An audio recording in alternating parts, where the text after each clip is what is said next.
जरा नीट चाला ना, आजी गेली माझी. ठीक आहे ठीक आहे, हे घे फुलं तुझ्या आजीवर ठेव.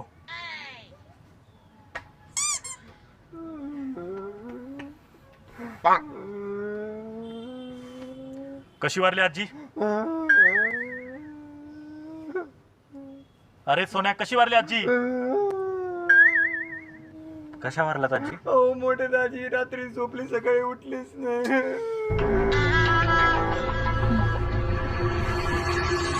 काय रे, कशी वारली आजी? अच्छा अशी वारली का आजी? बर बर बर. हो काय चाललंय तुमचं इकडं? नाही नाही, मी याला विचारतो ना कशी वारली आजी. तुझ्या भावाला दोनदा विचारलं मी कशी वारली आजी, त्याने मला उत्तर दिलं का? दाजीने उत्तर दिलं का त्याने? अहो काय चाललंय तुमचं इथं? आजी वारली, सगळे आले, चला. काही काळजी करू नको, मी आहे, काही काळजी करू नको.